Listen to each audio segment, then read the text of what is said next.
Chers amis, bonjour. Un phénomène extrêmement intense, pour ne pas dire phénoménal, a eu lieu il y a quelques heures dans le territoire nord de Gaza. Écoutez.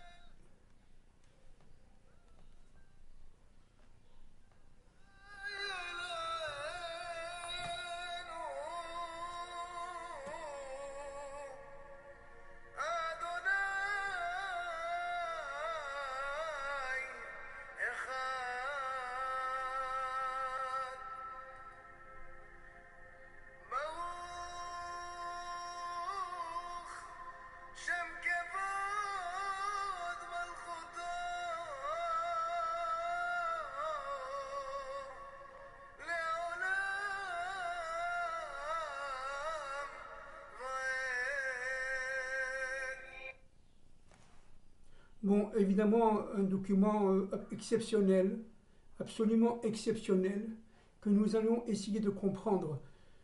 C'est un document exceptionnel parce que, comme nous savons, la guerre de Gaza est une guerre de libération des forces qui sont en nous, qui sont étincelantes, qui descendent de cette flamme originelle et qui n'attend qu'à se resplendir dans l'universel tout entier.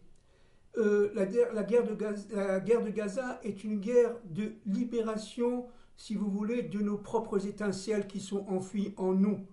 La guerre de Gaza est une guerre qui va permettre à l'humanité tout entière, enfin descendant d'Adam et de Ève, suite aux événements qui vont y parcourir, enfin se réveiller et comprendre qu'Israël, malgré toutes ses souffrances et avec toute cette problématique de réalisation de la Torah d'Israël dans notre monde, eh bien, avait raison. Et je voudrais là commenter quelque peu à partir de la terre, si vous voulez, de Gaza, qui est une terre, je répète, extrêmement sainte. C'est une terre qui, tout simplement, attend la messianisation d'Israël et la libération des forces bénéfiques, des forces de lumière, des fils de la lumière contre cette guerre des fils des ténèbres. Eh bien, elle attend la libération tout simplement du royaume de Dieu dans notre monde. Et vous voyez, c'est très important parce que Shema Israël, Hachem Elokeinu, Hachem Echad, fait partie de la liturgie juive, puisque nous le disons 2 fois par jour au minimum, le matin et le soir, et notamment avant de s'endormir. Cette liturgie est extrêmement fondamentale. Pourquoi ? Parce que pour la première fois, disent les commentateurs, elle a été faite au niveau de la parashat Vayechi. Vayechi, c'est-à-dire au moment où Jacob, notre père, va rendre l'âme et il demande tout simplement à ses fils de se rassembler. Alors je cite exactement, c'est très important, n'est-ce pas, au chapitre 49 de la parasha Vayechi du livre de la Genèse, du livre de Bereshit. Jacob appela ses fils et il dit « Rassemblez-vous ». Je veux vous raconter ce qui vous arrivera dans la suite des jours, c'est-à-dire à la fin des temps de l'histoire. Alors pourquoi rassemblez-vous ? Parce que nos commentateurs disent que Jacob avait très peur que les 12 tribus, ses 12 fils ne puissent pas tout simplement former l'unité, ne puissent pas se réunir. C'est vrai que lorsqu'ils sont sortis d'Égypte, la Torah dit qu'ils étaient 70 âmes. La famille de Jacob était composée de 70 âmes, mais âmes au singulier, c'est-à-dire qu'ils avaient maintenu, si vous voulez, l'unité, mais c'était à leur sortie, si vous voulez, d'Israël pour rentrer en Égypte. Et ces 70 âmes vont se retrouver au niveau secret, comme je viens de le dire, à la sortie d'Égypte, bien entendu. Mais pendant la cérémonie si vous voulez, avant de fermer les yeux, la cérémonie de deuil, juste avant la cérémonie de deuil, Jacob demande à ses fils de se rassembler, de former le 70, c'est-à-dire de former l'union. Mais de former de quelle union qu'on parle là? Regardez, on parle des 70 nations. C'est-à-dire, rassemblez-vous, ça veut dire surtout, ne vous chamaillez pas, ne vous disputez pas l'un l'autre, les uns les autres, parce que sinon, le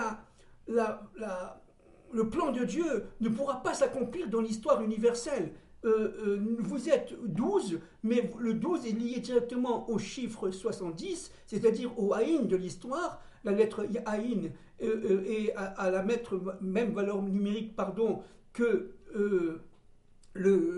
70.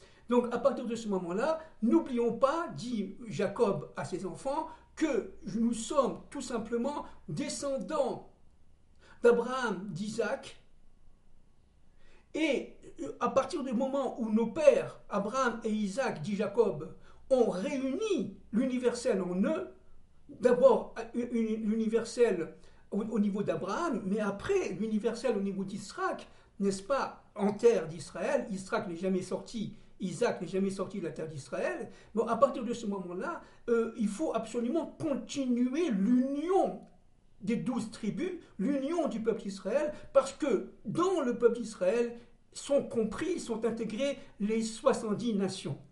Alors ce qui est très important de comprendre là, c'est que là on parle d'Israël.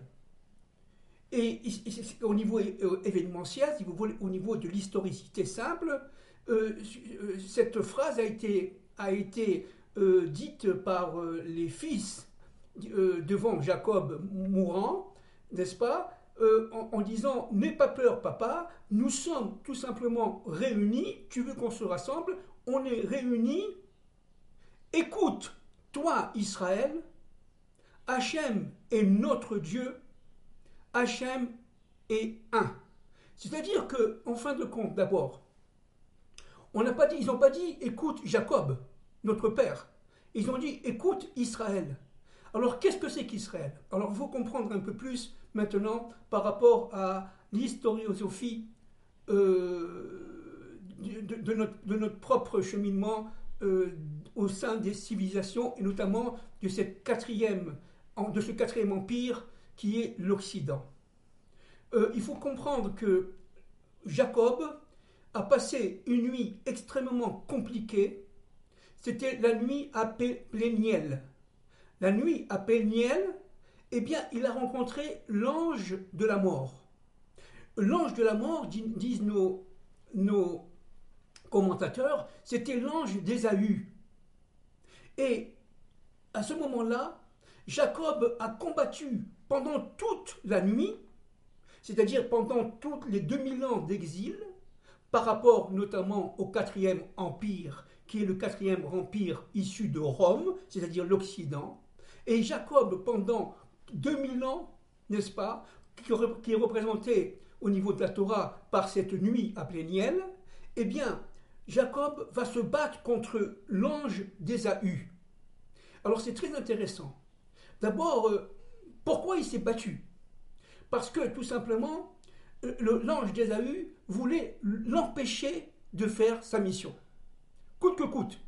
Et pendant toute l'histoire des civilisations, depuis Rome jusqu'à aujourd'hui, y compris l'empire occidental actuel, c'est-à-dire l'empire américain, l'empire, si vous voulez, américain qui se relie à l'Europe, à l'Occident, eh bien, cet empire-là entend détenir seul le pouvoir de décider dans l'histoire. Il s'agit tout simplement de renier, coûte que coûte, la royauté de Dieu, un maître de l'histoire, qu'on le veuille ou qu'on ne le veuille pas. Et le but, c'est que dans ce mauvais côté, si vous voulez, de l'Occident, parce qu'il y a évidemment de bons côtés dans l'Occident, dans ce mauvais côté de l'Occident, il y a cet acharnement d'empêcher Israël ça veut dire Jacob, de faire sa mission. Jacob est le nom donné à notre patriarche lorsqu'il est en exil. Lorsqu'il est en exil. C'est-à-dire que, véritablement, lorsqu'il est, si vous voulez, dans les forces de la Malchoute. Et dans les forces de la Malchoute, mais caché dans son propre exil, Jacob est tout simplement enfermé sur lui-même, enfermé dans des ghettos, et c'est ce qu'on a vécu dans toute l'histoire, et tout simplement en souffrance. En souffrance d'une manière extrêmement puissante. L'exil n'est pas, si vous voulez, dénoué de tout fondement. Le sens fondamental, mais évidemment il y a de nombreuses explications, mais le sens fondamental de l'exil d'Israël auprès des nations, et notamment auprès de l'Occident, et pas seulement, n'est-ce pas, c'est tout simplement de veiller à ce que la lumière intérieure des nations, non descendants d'Isaac, d'Abraham, d'Isaac et de Jacob, mais descendants d'Adam Arishon, puisse être tout simplement maintenue. Cette lumière puisse être maintenue. Nous sommes, si vous voulez, une sorte de fer de lance de Dieu, un maître de l'histoire, auprès des nations, et nous avons pour cela une mission, c'est de maintenir la lumière éclairée, même enfouie dans des immensités de ténèbres, mais toujours éclairée en elle, si vous voulez, de manière à ce qu'elle puisse éclore à la fin des temps de l'histoire. C'est pas la seule raison, bien entendu, de notre exil. Il y a aussi la punition que Israël a reçue, bon, évidemment, pour les fautes accomplies, c'est évident. Mais si on reste au niveau profond, un peu plus profond, eh bien, il s'agit tout simplement de maintenir cette lueur d'espoir, de délivrance qui se situe au niveau des nations, d'une manière évidemment toujours inconsciente. Toujours inconsciente. Si vous voulez, donc ce combat contre l'ange d'Ésaü, c'est-à-dire ce combat contre lui-même, parce que où se trouve l'ange d'Ésaü? Évidemment en nous, parce que nous sommes matière. Nous sommes matière. Il a fallu tout simplement casser les cordons, le cordon ombilical avec la matière, de manière à devenir Israël. C'est-à-dire à devenir tout simplement le combattant pour Dieu. Israël, ça veut dire Yachar El, droit vers Dieu. Yachar, ça veut dire droit vers Dieu. Et ce combat-là de Jacob, qui, en fin de compte, est annonciateur du combat de toutes les tribus d'Israël et de tout le peuple juif pendant toute l'histoire, jusqu'à l'arrivée du Mashiach, à notre génération, si Dieu veut, Bezrat Hashem, eh bien, à partir de ce moment-là, tout ce combat intérieur est nourri de souffrance. L'histoire de l'exil d'Israël annonce et est représentante, si vous voulez, de l'histoire de l'exil des nations. Parce que si Israël est en exil, les nations aussi sont en exil. Mais la différence, c'est que nous savons que nous sommes en exil, les nations ne le savent pas. Les nations sont indubitablement en exil, et aujourd'hui dans un exil des plus profonds, des plus exacerbants, mais nous, Israël, nous savons que les nations sont en exil et que nous, étant le microcosme des nations, nous avons été aussi en exil et nous sommes encore aujourd'hui, jusqu'à l'arrivée du Messie, en exil. Alors, je voudrais commenter un tout petit peu ce schéma Israël. Hashem Elokeinu, Hashem Echad. D'abord, schéma Israël c'est quoi? On répète, c'est le résultat de Jacob qui a réussi le combat contre l'ange d'Ésaü. C'est l'ange d'Ésaü qui va tout simplement demander une bénédiction à Jacob, n'est-ce pas? Parce qu'il s'appellera Israël. C'est l'ange d'Ésaü qui va nommer Jacob Israël. C'est quelque chose de fondamental. Pourquoi? Parce que, tout simplement, le combat intérieur des nations issues d'Ésaü, c'est-à-dire l'Occident, n'est-ce pas? L'Occident a une problématique intérieure, on va pas le répéter, n'est-ce pas, qui est cruciale, qui est ce sentiment de culpabilité qui, au fil du temps de l'histoire, au fil des générations, au fil des civilisations, eh bien, qu'elle soit chrétienne ou qu'elle soit laïque aujourd'hui, eh bien, il y a, si vous voulez, ce sentiment de vouloir revenir vers son Dieu. Et l'ange d'Ésaü, qui est tout simplement est le représentant des nations dites occidentales, eh bien, non seulement a combattu Jacob, mais seulement était content secrètement que Jacob devienne Israël. C'est-à-dire, disent nos maîtres, qu'en fin de compte, les nations occidentales du du quatrième empire, n'est-ce pas, celles qui ont fait véritablement souffrir Israël. Les souffrances d'Israël en Occident ont été absolument incommensurables, inimaginables. Et ces souffrances-là, n'est-ce pas, on va le voir tout à l'heure très rapidement, mais c'est très important, ces souffrances-là ont annoncé la tchouva, à chaque cycle de l'histoire, le retour d'Israël vers son Dieu. Parce que, si vous voulez, l'ange d'Ésaü a, j'allais dire presque remercié, puisqu'il a demandé une bénédiction, a remercié Jacob d'avoir réussi à le battre. C'est-à-dire qu'en fin de compte, Jacob va réussir dans l'histoire sa mission en devenant Israël.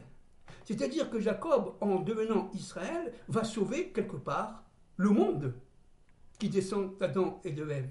Alors, cette reconnaissance de l'ange d'Ésaü, n'est-ce pas, va entraîner la fin de la mort. Parce que l'ange d'Ésaü, il y est, disent nos maîtres, à la mort. Qu'est-ce que c'est que la mort? Évidemment, ce n'est pas passer de vie à trépas et de ne plus bouger, c'est pas ça du tout. La mort, c'est de passer d'un monde à l'autre. Mais la monde ici-bas, c'est le fait tout simplement de ne pas être capable et de ne pas vouloir comprendre qu'il y a un Dieu et qu'il y a un plan de Dieu, maître de l'histoire, et que Israël, c'est son intercesseur. Vous comprenez? Donc ce qui s'est passé à Gaza tout à l'heure, enfin il y a quelques heures, est absolument fondamental. Voilà le schéma Israël, Dieu, Yudke Vavke, ça veut dire Dieu, le Dieu un. Elokeinu, mais Elokeinu, qu'est-ce que ça veut dire? Ça veut dire c'est le Dieu au pluriel. C'est-à-dire qu'en fin de compte, le message est fondamental.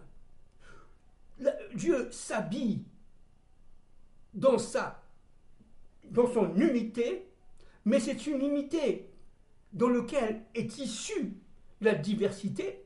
Cette diversité, Elohim, c'est au pluriel, n'est-ce pas, des dieux. Cette diversité prouve en fin de compte qu'il n'y a pas des dieux, mais un Dieu, parce que ce Dieu est source, c'est l'élément révélateur, l'élément source, il n'y a qu'un seul Dieu qui s'habille, si vous voulez, dans les attributs d'Elohim.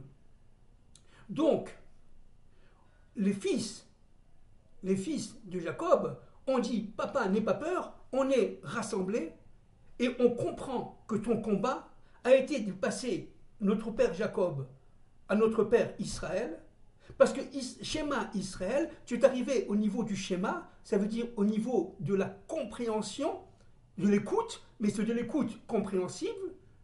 Tu es arrivé au niveau de l'écoute compréhensive. Dieu est partout dans l'histoire et il est un. Et il est un. Mais en étant partout dans l'histoire, il peut être reconnu par les nations comme étant multiple. D'où l'idolâtrie. Vous comprenez? D'où l'idolâtrie. Et donc, ce que disent les frères, les fils de Jacob, c'est n'aie pas peur, papa. Nous sommes rassemblés, nous sommes prêts tout simplement à annoncer aux nations, en tant que fils d'Israël, que Dieu n'est pas multiple, il est un et il se démultiplie dans son unité sous des formes présentes dans notre monde comme des forces qui sont multiples. Mais ces forces multiples ne sont compréhensibles que dans l'unité absolue de Dieu. Et c'est pour ça que Amalek, on l'a vu l'autre fois, son but, c'est de séparer le nom de Dieu. C'est-à-dire, vous comprenez, c'est de séparer le Ya, Yud, et Vav, et le Ya du et Vav. Et c'est pour ça que, à la fin des temps de l'histoire, n'est-ce pas, les descendants de Rashi, le Rabbi Noutam, notamment le grand Rabbi Noutam, pour ceux qui connaissent un peu, Rashi étant un grand exégète du Moyen-Âge qui vivait en France, ok, eh bien, les descendants de Rashi, notamment son petit-fils, Rabbi Noutam, a dit qu'il faut porter les tiflines, non seulement celles de son grand-père, le Rashi, mais celles qui étaient organisées en Yud et Vav et, mais seulement il faut porter aussi les tiflines que je précise moi, qui seront annoncées pour la fin des temps de l'histoire, c'est-à-dire au temps du Mashiach. C'est-à-dire Yud et Vav. Il y a une sorte d'inversion des paragraphes de la Torah dans ces tiflines. Pourquoi? Parce que toute l'histoire, c'est de passer de Yud et Vav et à Yud et Vav. Les deux et seront rapprochés l'un de l'autre. Le et d'en haut, la réalisation dans les autres mondes, et le et d'en bas, la réalisation, entre guillemets féminine, dans notre monde. Et le Vav d'en bas sera tout simplement, à ce moment-là, quelque part secondarisé, parce qu'il n'aura plus à faire le lien, comme le premier nom de Dieu, Yud et Vav et, eh bien, il n'aura plus à faire le lien entre les deux et. Ça y est, les deux et sont recollés. C'est exactement ce que ne veut pas Amalek. C'est exactement ce que ne veulent pas nos ennemis. Ils ne veulent en aucun cas que les noms de Dieu soient recollés. Maintenant, à partir évidemment de ce livre extraordinaire, je le répète, je l'ai déjà montré, de M. David, du Rav David Saada, la trace du Sinaï, à la page 218, je voudrais citer le commentaire de Rashi par rapport au schéma Israël. Alors, commentaire de Rashi, je cite Rashi, à partir du livre de M. David Saada.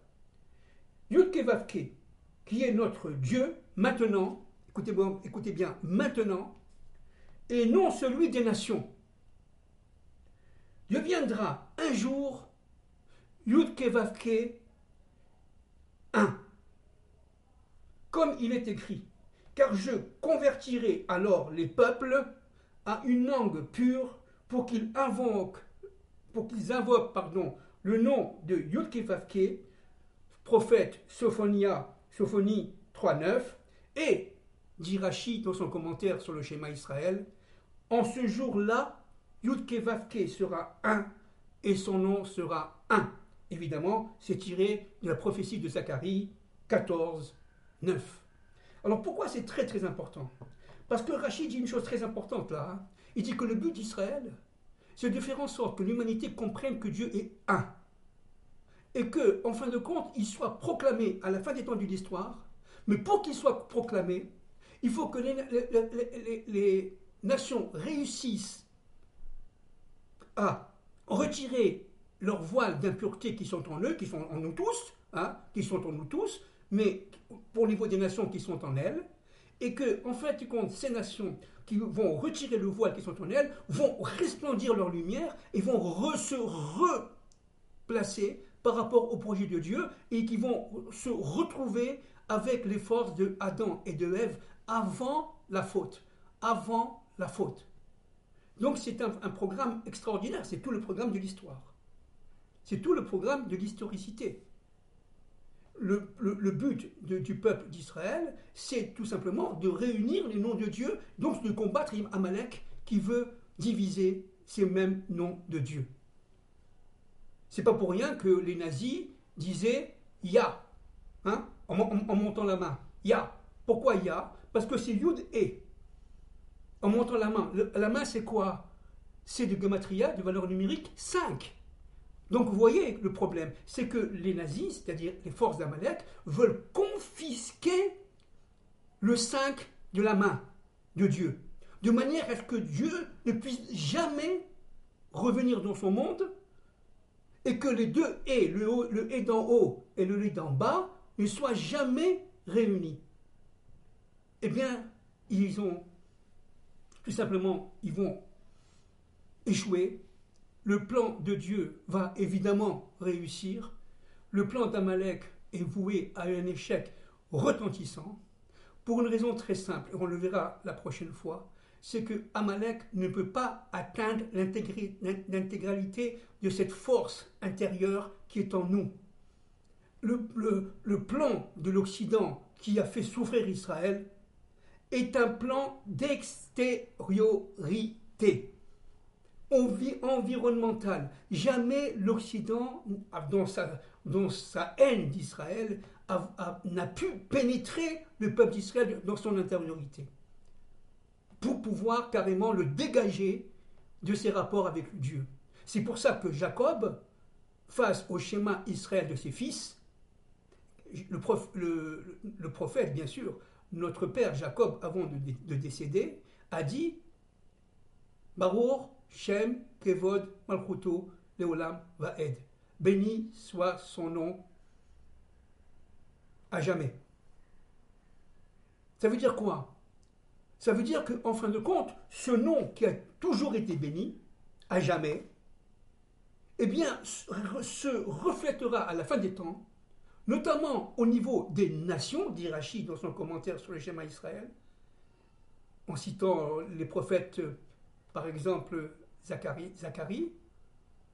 Et donc, ce qui est fondamental de comprendre, c'est que nous sommes, avec cette guerre de Gaza, n'est-ce pas, dans un nœud gordien incroyable. Voilà une terre qui a été, si vous voulez, étouffée pendant des millénaires par les Philistins.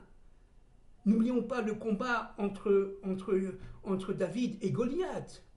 Goliath étant un des fils, d'ailleurs, entre parenthèses, illégitime, de la sœur de Ruth, Orpa.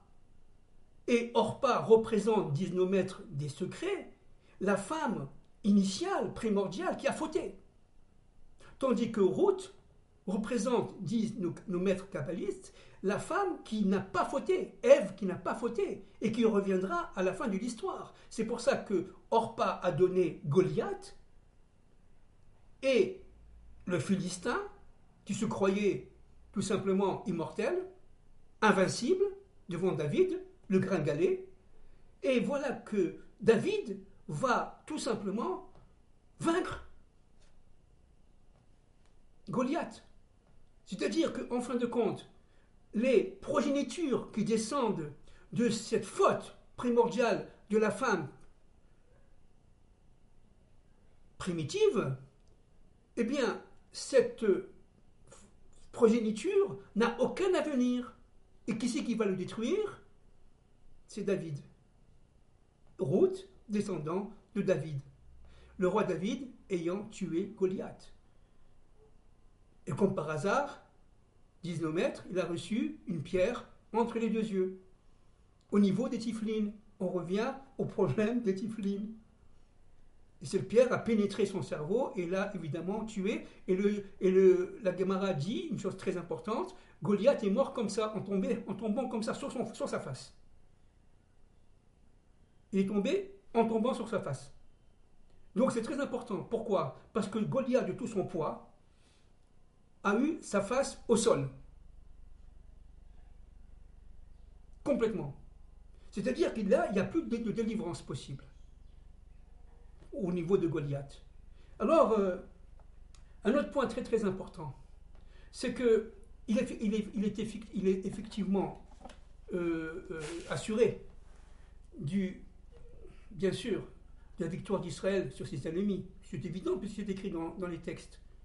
Mais le problème, comme je l'ai dit l'autre fois, c'est que chacun est en train, parmi les nations, et pas seulement parmi les nations, à l'intérieur du peuple juif, chacun est en train de reprendre sa place. Le fait qu'aujourd'hui, il y a une certaine, je dis bien aujourd'hui, une incontestable union dans le peuple d'Israël, on le voit, quelle que soit l'origine laïque ou non laïque, religieuse ou non religieuse, séfarade ou non séfarade, ashkénaze ou non ashkénaze, éthiopienne, etc. Mais vous avez aussi des druzes. N'oublions pas que les druzes vénèrent le prophète le grand Yitro, c'est-à-dire le beau-père de Moïse. C'est-à-dire que dans le peuple qu'on appelle aujourd'hui le peuple d'Israël en tant que pays, il y a des non-juifs qui sont des druzes, mais vous avez aussi certains musulmans, il faut bien le préciser, qui sont prêts à mourir pour Israël. Donc, si vous voulez, ce qui est très important de comprendre, c'est que, en fin de compte, ce qui se passe ici en Eretz Israël, quelle que soit, entre guillemets, la religion, il y a une sorte de réunion des forces d'Israël pour essayer de comprendre le plan divin. Et cela est fondamental. Pourquoi? Parce que, tout simplement, cela est annonciateur de la récupération des forces d'union, d'unification, si vous voulez, des forces universelles pour retrouver leur Dieu. Le fait que le peuple d'Israël se réunisse sur sa terre aujourd'hui est annonciateur du fait que l'universel va se réunifier. On l'a déjà dit l'autre fois. Chacun dans son pays, chacun selon sa nation, chacun selon sa vision historique, va se réunifier imperturbablement vers la connaissance du Dieu un maître de l'histoire. Alors, ce qui est aussi très important de comprendre, c'est que l'Occident a joué un rôle fondamental. L'Occident a joué un rôle fondamental parce que tout simplement, en fait, à travers la chrétienté, à travers même la laïcité, à travers tout ça, il a essayé tout simplement par rapport à Israël de se convaincre de la justesse de sa cause. Parce que l'Occident est habité, encore une fois, par une double problématique. En 1905, en France, on a rejeté l'Église et on a séparé le pouvoir laïque, le pouvoir politique du pouvoir religieux. En 1905, bon, tout le monde sait ça, bien entendu en France, mais le problème de la France est toujours aujourd'hui légitimé par cette problématique intérieure qui n'est pas résolue, parce que la France se dit démocratique, se dit républicaine, se dit universelle, mais elle n'a pas les clés pour comprendre que Dieu est le seul maître de son histoire. Et qu'en fin de compte, il y a un programme qui est secret et qui appartient, si vous voulez, à cette intériorité de la France. Et la France a cherché, dans son extériorité, à, si vous voulez, être ouverte aux populations étrangères, à l'immigration, mais cela est en train d'infecter son intériorité. C'est ça qui est très grave. C'est ça qui est très grave. Parce que, en fin de compte, en infectant son intériorité, elle empêche, si vous voulez, par ce sentiment de culpabilité, de refoulement, comme on a dit les autres fois, n'est-ce pas, au niveau de la Torah, eh bien, elle empêche la France d'être elle-même. Je voudrais là, pour finir, lire deux petits commentaires de M. David Saada, la page 220 de son livre, n'est-ce pas? En haut, nous comprenons, ça revient à ce qu'on a dit tout à l'heure, nous comprenons que le visage pacifié de l'ange, c'est l'ange d'Ésaü, n'est-ce pas? L'ange occidental, si vous voulez, à la fin de la nuit, à la fin de l'exil, a pour cause la résilience de Jacob. Comme si, au tréfonds de l'hostilité de l'ange d'Ésaü, il y avait le désir secret que Jacob ne succombe pas. Ça, c'est la problématique absolue de l'Occident. Derrière cette volonté de destruction, il y a une prière, on l'a déjà dit tout à l'heure, mais c'est très important, secrète, qui fait que les nations descendants d'Adam et de Ève, dans leur secret et dans leur confidence, dans leur, si vous voulez, intériorité la plus profonde, la plus inconsciente, eh bien, prient pour que Israël puisse subsister et réussir à tenir le coup face à l'ensemble des souffrances qui seront les siennes depuis la nuit des temps, depuis 2000 ans maintenant, pour ne pas dire plus. Et vous voyez, Israël est toujours présent. Alors, je voudrais appuyer un point aussi là très important. L'exil n'est pas rectiligne pour Israël.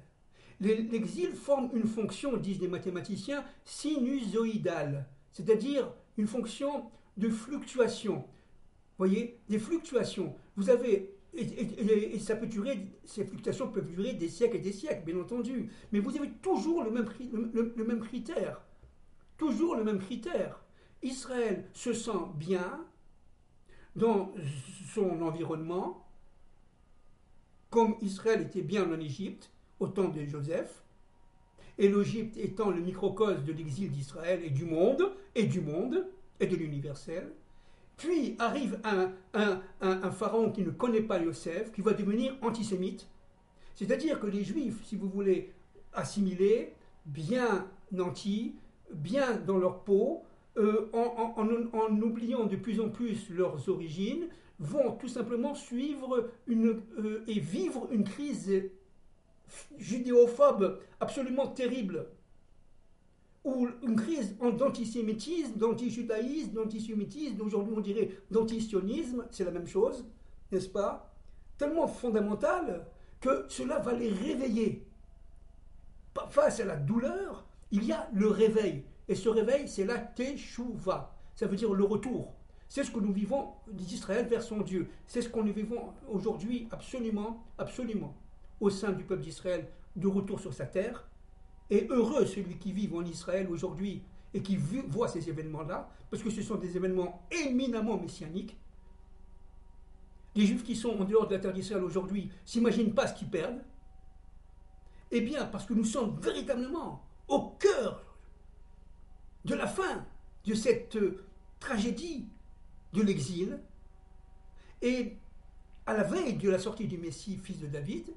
Et donc, ce qui est très important, c'est qu'en fin de compte, de cette assimilation, de cet embourgeoisement du peuple d'Israël en exil, sort une crise terrible, une crise identitaire, mais aussi une crise extrêmement dure, une crise de haine, une crise de souffrance, une crise voulant annihiler le peuple d'Israël, et cela dans toute l'histoire, y compris la Shoah bien entendu. Cela va entraîner un réveil d'Israël, au temps de la Shoah en 1948, du retour d'Israël sur sa terre, phénomène fondamental pour la messianisation du monde, on le sait. Mais aujourd'hui, vous avez aussi ce retour vers le Dieu d'Israël. Regardez, à Gaza, on a chanté le schéma Israël. On a proclamé l'unité de Dieu dans le monde, à Gaza. C'est quelque chose d'absolument fondamental. Et donc, ces phénomènes cycliques, qui peuvent prendre évidemment des centaines d'années, sont des phénomènes continus. Le Guet rouge d'Espagne, le fait que les Juifs ont été renvoyés d'Espagne par Isabelle la catholique et Ferdinand en 1492, suit évidemment une période de destruction, mais de retour d'Israël. Les Marranes ont été fidèles à leur Dieu. Mais auparavant, eh bien, les Israélites de l'époque, en Espagne, au Portugal, étaient de plus en plus assimilés. Alors il y a une phase d'assimilation, une phase de réveil extrêmement douloureux, et une phase de retour de tchouva. Et après ce retour de tchouva, on se rendort, on recommence si vous voulez, s'assimiler, à oublier nos propres identités bibliques, et on monte au niveau, si vous voulez, des classes sociales, etc. On a l'impression d'arriver au pouvoir, comme aujourd'hui les Juifs en Amérique, et à partir de ce moment-là, lorsqu'on est arrivé au pouvoir, quelle que soit la civilisation et quel que soit le temps, eh bien, automatiquement, il y a une crise d'antisémitisme qui va chercher à annihiler le peuple d'Israël. Le peuple d'Israël sera, si vous voulez, en souffrance, descendra et par la tchouva, par le retour vers son Dieu, remontera, puis s'assimilera, puis en s'assimilant, il y aura une crise identitaire, une crise de destruction destructive et une crise d'antisémitisme, etc., etc. Puis il va descendre, il va se ressaisir par la tchouva, il va remonter, et cela, si vous voulez, jusqu'à la fin de l'histoire. Nous sommes donc dans un cycle absolument sinusoïdal. Et c'est très important, parce que en fait, ce cycle sinusoïdal suit tout simplement l'évolution secrète des civilisations. Vous comprenez? C'est-à-dire que les nations, elles, n'ont pas conscience de leur propre souffrance. De temps en temps, elles ont des réveils. La crise évidemment, la révolution de 1789, par exemple. C'est pas la seule, n'est-ce pas? Par exemple. Ou la révolution américaine, par exemple. Mais en 1776, par exemple. Mais vous avez aussi l'Empire romain. Après, vous avez eu évidemment l'époque royale, les rois de France, mais pas seulement les rois de France, vous avez les familles en Europe. Par exemple, la famille Hohenzollern qui a régné en Europe pendant des centaines d'années. Comme les Médicis en Italie, dans le royaume italien. Donc si vous voulez, ce qu'il faut comprendre là, c'est qu'en fin de compte, l'histoire universelle, notamment du 4e empire, selon Daniel, qui est l'empire occidental, qui descend de l'empire de Babel. Ça, c'est vachement important de comprendre. Hein. C'est très important de comprendre. Qui descend de l'empire de Babel. C'est l'empire de Babel qui soutient les empires qui se disent dominants, qui se disent dynamiques, qui se disent révolutionnaires, qui veulent tout simplement dominer leur propre histoire, au prorata de leur force et aux dépens du plan de Dieu. Ils veulent chasser Dieu de l'histoire. Et l'Occident, malheureusement, descend de ces fantasmes, de ces chimères qui ont été construites au temps de Nimrod. Donc, on en est là. On en est là. Shema Israël, Hachem Elokeinu, Hachem Echad, annonce la reconnaissance des nations, du Dieu un maître de l'histoire, envers et contre tout. Merci beaucoup.